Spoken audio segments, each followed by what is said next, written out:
Burgundy Ballers, welcome back to another episode of the Ballin and Burgundy podcast. Yeah, just me and Chris, Justin, and Andrew are there working and doing some schoolwork, so shout out to them and prayers out to them. We have got the one man who is consistently with Washington, whether he's an anchor for ABC, whether he's an insider for the Commanders and the NFL. He is the CEO of SportsJourney.com and the host of the After Practice podcast on Apple Podcasts. Ladies and gentlemen, please welcome the one and only Mr. Lake Lewis Jr. Can't thank enough for coming on. Appreciate you guys for inviting. No, thank you. I want to get your thoughts before we start with our predictions on how long you think Ron and company will last, because I'm sure you've heard all the fanfare saying they've got to go. They lost of the season. We'll pull a Steelers and fire them before the draft. What are your thoughts on all that, if we may? Well, I think the fan base is both loud and clear. Everyone's upset right now at the franchise. I think most people recognize that Ron Rivera really good thing for the organization from maybe a professional standpoint, a perception standpoint. But as far as the knows, there's lots of people fired there. And I honestly feel like after yesterday's debacle, Giants, if they did have a short week with game probably Thanksgiving Day, Thursday in Dallas, he may have been very pro yesterday. So I think Thursday would be the day they would go to Texas, not play well, really look like a valiant effort. Probably force him to be relieved of his coaching after the game. Mm-hmm. If they do go to Dallas, do what this team is only doing, that's two things they have to do. And let's just say they go to Dallas and play tough, maybe not even win, but have a tough, close game. Then I could perhaps keep his job at the leaders. Yeah, I would agree on that one. Yeah, that's fair. I've said this in the past, and I don't want to take food off of people's tables. I don't want people to lose their jobs. And I agree. The short week, Gus going into Dallas now, similar to the week of the Chicago game on Thursday, and I forget who we played on Sunday. That former Sunday. It's a short week. If we fired Ron now, I don't think we would be as well prepared for a Thursday game. But someone said on X, and I'll put the tweet up when I go to edit this, is we can thank Ron for everything he's done as a culture thing, as a culture redo, a reshock, because we were in such a bad place from Dan and from Bruce and all of them. So then as soon as he came over, it got better. Some players wanted to come back. We got the legends involved. We got former players involved. Fan experience went up. So I can thank him for that. But to not have a winning season 4 straight years, and people are saying we're still in the middle of a rebuild, it's like, feels like it. Well, I mean, the thing is that you can't really use that word rebuild more in the NFL. I mean, if you look at what's happening in Houston right now with Nico Ryan, rookie coach, got a rookie quarterback, and CEEDEE Strawman still winning games. And I think right now, if you look at what's going on in Detroit, what's happening, it's been more like 2 years and they turned everything around. Yeah. And still hear Ron telling us, the media, that we're still trying to build something. We're still trying to get off the ground. That's not, no one wants to hear that before. And I think the problem is that he's the guy that's been on the show. So he's also been the guy that's made picks. He's been the guy that's bringing free agents. He's the guy that's, made some trades to get rid of some guys. And I think that when you see the results on the field not panning out, knowing that maybe the decisions that are being made upstairs are really affecting what's happening downstairs on the field, but that falls at the feet of Ron Rivera. And I think the fan base now has seen enough, and they just want to see some new blood, something a little bit more innovative, less predictable on the sidelines. Yeah. Hey, Chris, I know we were talking about this a few episodes ago about, I forget who was saying, but we're not in a rebuild, we're in a retool period after the Chase Young and Montez Sweat trades. But then you look at, Sweat got paid $100 million from Chicago. I think it's Poles trying to save his job just a slight bit, saying we traded for this guy, let's give him 4 years to prove himself. And Chase is gone the past 2 games in San Francisco, putting pressure on the QB, getting a sack or two, Mm-hmm. playing like he wants to play. And Justin was saying, our guy Justin was saying during the whole offseason was he re-aggravated the injury when he trained with Von Miller, and then as the season went on, you could tell he just didn't want to play. This season he says he want to play.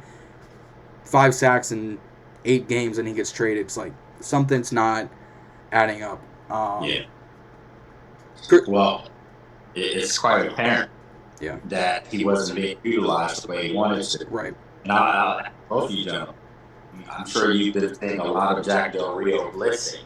You know, he never blitzed in the case of Montez with it, ever. And I'm just, baffled about that because he put a lot of onus on his first-round picks. I get they were first-round picks, but he put a lot of pressure for guys to produce. And when they couldn't produce, okay, they can produce. Well, now you have to draw up something different, bring pressure from the outside. Let's Jamie Davis, who we've seen a lot of. Right. But he wouldn't do that. And it was almost like they wanted to make those guys look like scapegoats. And I think that rubbed a lot of fans the wrong way. Yeah. Chris, what are your thoughts on that? My thoughts are basically, to a degree, like what y'all were saying about Montez Sweat and Chase Young. I honestly think Chase Young did not want to be here. Because Andrew even said it a couple episodes ago, where Chase Young was just putting really no effort in some plays. And you could see it on the field. Montez Sweat, I was more mad that we traded him away. But then after the Bulls gave me that contract, I was like, all right, fair enough. Would I have liked to keep Montez Sweat? Absolutely, because I feel like the defense plays better without Station. Yeah. But clearly that's not showing right now. Yeah, we got 9 sacks yesterday, but we couldn't create a turnover. Right. I agree with Brett. Yeah. I mean, I definitely think that when you trade both those guys, maybe one, people can take that a little better. So I agree with Chris in the fact maybe you keep Montez trade station, but $100 million out of the money. Yeah. I would give that. So, it's not necessarily a bad trade, but it'll be a bad trade if this organization doesn't use the pick properly. And that's been the problem. It's been the drafting. I mentioned on another podcast earlier, under Ron Rivera, there are 4 first-round draft picks are Chase Young, Jamin Davis, you have John Dotson, and then you have this year, first-round pick, Manny Forbes Jr. So Chase Young's gone. Jamin Davis hasn't really lived up to his bill. John Dotson, as great as we think he could be, right now running a new offense, his numbers have dropped. And then Emmanuel Forbes at times has been benched. Yeah. You can't have that for work-around graphics. They have to all be on the field producing at a high clip. Yeah. There is, and I made a spreadsheet because I'm weird like that. I make spreadsheets sometimes. And even the past 4 years, you have guys like Antonio Gandy Golden, Keith Ismail. You have from 20, you have guys like that from that 2020 draft class made it 2 seasons here, and I think Ismail's in Pittsburgh, and Gandy Golden retired I think last season to go back to school. Mm-hmm. So there's 2 out of your 7 from 2020 alone who aren't here. Gibby's up for a contract. Like you said, Jamin Davis hasn't played up to his potential. Forbes has gotten benched. Quan Martin has looked. I give him a C plus after the Patriots game. I give him a C plus. Before that, it was a D or an F. You traded up for Cameron Cheeseman, who's somehow had botched snaps this season alone. Mm-hmm. Haven't lived up to your potential, and you trade Chase Young for the 3rd round pick. Really is just an early 4th round. And San Francisco had 3 of those things just sitting in their back pocket. Like, oh, we can dish these out for nothing. And they're giving them the lowest of the 3, by the way. Yeah. Right now, it stands like a pick 100. Exactly. So for Chase Young, which is crazy. Now, if they don't pay him, it's really just a rental for a 3rd-round pick. San Francisco drafts 7th-rounders like they're Hall of Famers, a la a George Kittle. And I think a Fred Warner, I think was a 2nd-round pick. He was a 2nd-round pick. But nevertheless, Chase Young is going to blend in there. He's going to fit in. Yeah. And someone told me the other day, oh, it's just got Bosa on the opposite side. And when he has Sweat on the opposite side of him, I'm not comparing Untitled Chapter to Joey Bosa, a better player. But with that said, it wasn't like it was no talent here. There were 4 first-round drafts, behind him. Yeah. He's the 5th. So, again, it comes down to addicts, it comes down to coaching them got up, play to their ability. And I think, parents, everyone out there, when you watch this team play, before I came on, you guys watched a little bit of the Chiefs-Eagles game. Mm-hmm. And that's just hot football. It's just super high on every facet of the team's defense offense. And it makes you really realize how far behind we are. Yeah. Yeah, and Kansas City's, I believe, at 7-3 with a new offensive coordinator this year. Well, they're actually 7-2. Or 7-2, excuse me. Yeah. So, but again, really not a new coordinator because Andy Reid does call the plays. Play calls. And they have so much consistency there. Yeah. Matter of fact, but here's when I watch Kansas City tonight, I've been watching Washington's plays. And make no mistake about it, he's had some success against the Eagles twice this year. Yeah. But Kansas City's just borrowing their own play, but they're running it with a better player. Yeah. it makes a big difference. It does. It does. And I mean, when you give up 50 sacks and, 11 games, although we sacked, Tommy DeVito 9 times, it's eye-opening that he's still on pace to break David Carr's 76 sack record from 2005. Yeah. This is 2023. I've seen a full college offensive line not give up 13. I've seen high school offensive lines not give up 20 a season. Those guys just rotate in and out every week. And they're going to be ready to play one back to deep in the league on 3rd. And by the way, no one's talking about it on Griffo before anyone. Don't think that Ballin has not forgotten the comments that Sam Howell made last year after that win, that we should have rolled these bulls. This exact word. Do it next year. Now get them on national TV, and don't think that. And should Philadelphia lose tonight, Dallas is a game behind them. Playing them in 2 weeks.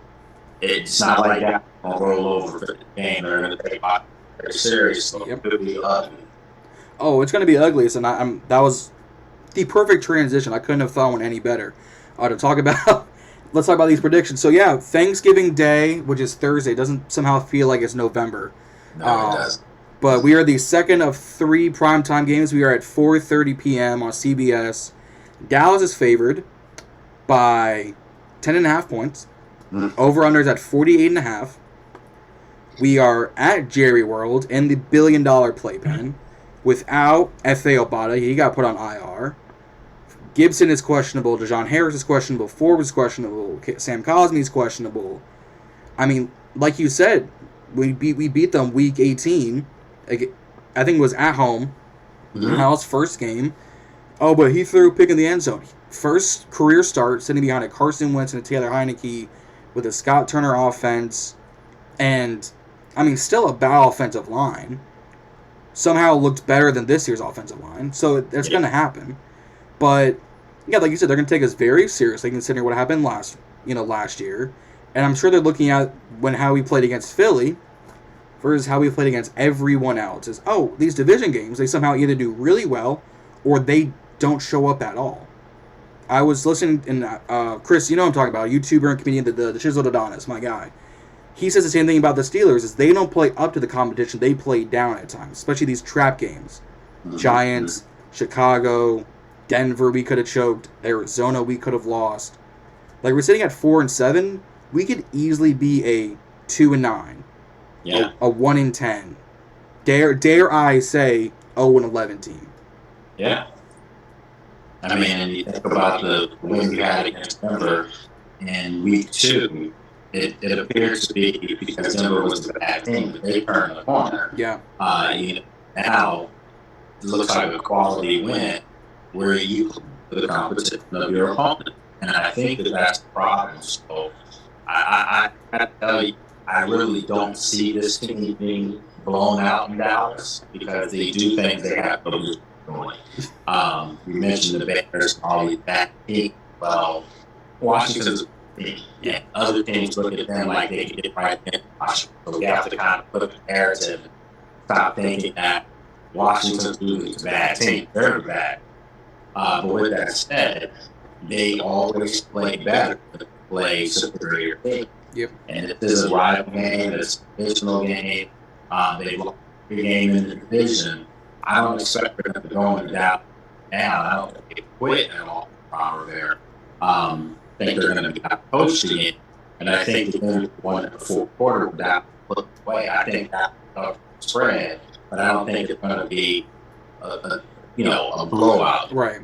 Or maybe a late field goal to Dallas that puts them over the 10.5. But I'm expecting like a 27-16, 27, I think.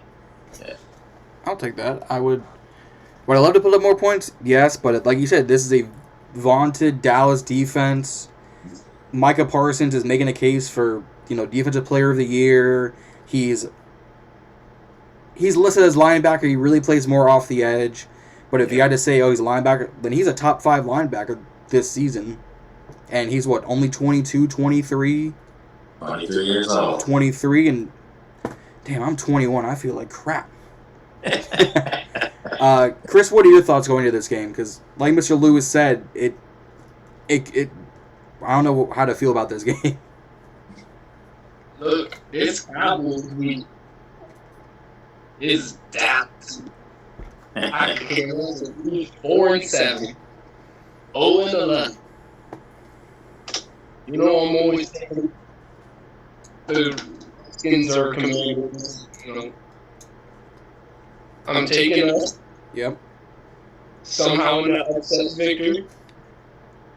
I'm gonna say 28-27. Okay. Close one. That promise I can It's see your it. typical Washington Dallas game. Well, unfortunately, the typical Dallas Washington recent memory haven't been too close. Except obviously they did beat Dallas final game. Dallas was playing their starter, but it wasn't like Dallas pressing guy. And that's a good time for Washington to know that they can't beat. I just think Dallas has so much at stake right now that it's going to be tough to watch it in there. And I think a lot of people are anticipating that if they lose, it could be curtains for one and back over. Yeah. I don't think they're going to be obviously there's nothing going to happen at the head or coach. And I think if you were a cold fan base right now, I'm thinking 70% of the fan base want to see that happen quietly. Yeah. Yeah, I think it'd be more than 70%, especially after the Chicago game and then the Giants game and then the Giants game. It's 27-16. Mr. Lewis, are you rooting for us, or you were saying 27-16 Dallas wins? 27 Dallas. Okay. That's what I thought. I was like, if we somehow beat them by 11, I'm going to... 27-16 Dallas. Yep. Well, this is going to be interesting. For those who don't know, and if you follow me, you might know, sister is a Philly fan, mom's a Giants fan, dad's a Dallas fan. I'm obviously, rocking the Commander, so it's going to be a rocking household in Thanksgiving. And Chris is known as the positive one. This man has got optimism running through his veins. Nothing wrong with that. No, nothing wrong with that. Where he gets it from, I have no idea. I wish I had some of that. But I think we need to shut down Micah Parsons. I don't care if it's a double team, triple team. If you bring in 3 tight ends and you have 2 of them chip him, you got to shut him down. We have to keep the ball away from Deron Bland's hands. We do not need a pick six giving him the record. Okay, he has 4 this season. I don't know how he does it, but he has 4 pick sixes on the year. He has more touchdowns than like 9 wide receivers this season. Yeah, this is a game that's turning the corner. I fully expect him to have a big game. Normally, he does have a big down. Yeah, and I think this is also another thing where you'll be kind of John about. I just think that they're going to have a better chance passing the ball than instead of running. Yeah. And that's going to be their favorite race because Washington has the one passing off. They've unfortunately struggled so many games they've had. Yeah. But I do think they come in and try to not get away from it. It'll slow down the game because you want to keep the ball away from that as much as possible. You don't want to turn it into a shootout because that can be hurt. Yeah. Yeah. I think Dallas is going to be due for a turnover. I don't know whether it's an interception or a fumble. I think they're due for one. Mm-hmm. Dak's not turnover prone, as I know some of the media will say not around here, but some people do say, "Oh, well, Dak's turnover worthy." Not really. That's more Josh Allen than Dak Prescott. Yeah. Although last season is a fluke for him, 15 interceptions and I think 14 games. Tying Josh Allen is the weird thing. I think for us, I think we can get a few sacks. I think Micah will still get a sack. I think DeMarcus Lawrence will get a sack. I could see them blitzing Gilmore, Bland, or I think Jordan Lewis, their other safety. I could see them blitzing a few times. I'm still going to have us winning. I got to have some confidence in our Commanders, although it is dwindling by the week. I'm going to go 24-21. I think Joey Sly makes a 52-yard field goal with 3 seconds left on the clock. He makes these beyond 40-yard field goals, but missing extra points left and right. If you looked at him last season, he's out here hitting 55, 57, 58 for no reason. This season, extra point, ding. Wide right, wide left. I'm like, what? How? Do I need to call Pat McAfee or something? Have him come in and kick? Actually, it's not a bad idea. I'm going to pin that one up here. I would love to see that happen. But, like you said, I think this is going to be a more passing game. I think Sam probably goes for another 250, 300 yards. 3 touchdowns, interception, and a fumble, I think. Considering last game we had 6 turnovers, 3 picks, 3 fumbles. I hope Terry goes for $125 and a touchdown, or 2 touchdowns, or how many ever yards, because he's on pace for 1,000, but it's not like 125 here a game, 110 here a game. He hasn't had 100, even a 90-yard game since like December last season. Right. It's been almost a full calendar year. Yeah, I mean, they're neutral. They're going to need a tap to try to come on and put it up. Yeah. Chris, what are your thoughts? Because you said 28-27. What do you think is going to be the biggest thing that Washington needs to do? The biggest thing that we need to do is get that Dak Prescott. Got a good pressure because he does not seem to do well under pressure. Stop Micah Parsons. Gotta throw that ball from Deron Bland. Try to get Rob a little more involved in this game because yesterday, I think he had a good run, and then they put Chris Rodriguez in. Yep. So we need to get Rob more and more involved in this game. I feel like. Fair. Airbnb is going to have to call a perfect game, I think. And let's just hope for a win. All right, let's hope so. I want to touch on one thing, and we talked about this draft picks a little bit ago before we wrap things up. I think Chris Rodriguez is probably the best draft pick they've had this past draft, outside of KJ Henry. Yeah, I mean, he's a guy that I think everything looking for explosive Yep. power. And I think if you look at Pacheco in Kansas City, Chris Rodriguez a lot like him. Yeah. And gotta make sure he football. Yeah. Just fumble the ball. Those things get in the doghouse. That good. But I think Robinson and Rodriguez, I still think he could get a little bit more speed in the backfield. Natural speed, game breaker, and maybe be a complimentary third net on top of that. I don't see Gibson being back in this offense, the NBC. So I would see them going out and drafting a running back that can compete to be a third type guy. But I do agree with you. I like quite a bit down the stretch, seeing a little bit more of him. Yeah. I think somehow we have fumbling issues with our past running backs. Gibson was coming into this season with 10 fumbles in the past 2 seasons, or combined 10 fumbles. Robinson's had 2 or 3. Rodriguez had the one on Sunday's game. I just want someone with strong hands. Keep the ball right here. Two hands on top. Yeah. Just run him down. I do not have the hands for that. I will get demolished on that field. Gibson for me is weird just a little bit. We drafted him as a running back. He was a receiver in Memphis. He's not a natural running back. No. It shows. You want a guy like that between the tackles. His whole game was predicated on speed from on the outside. It's hard to do that at the level.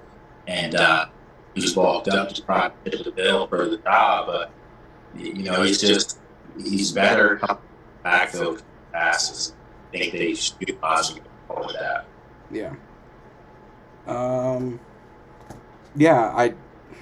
Do I think we draft another running back? I can see it. I think there's a few running backs in free agency that might look tempting as a pass catcher, but if we bring Gibson back, I would convert him back to receiver.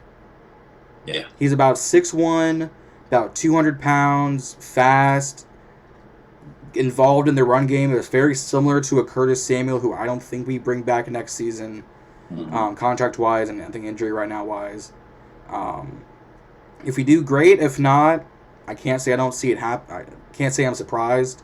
Like I said, with Bieniemy's offense, they want more of that kind of heavy downfield running, kind of, as people call it, run like you're angry at the world, like Pacheco does, like Chris Rodriguez does, like B-Rob does at times. Yeah.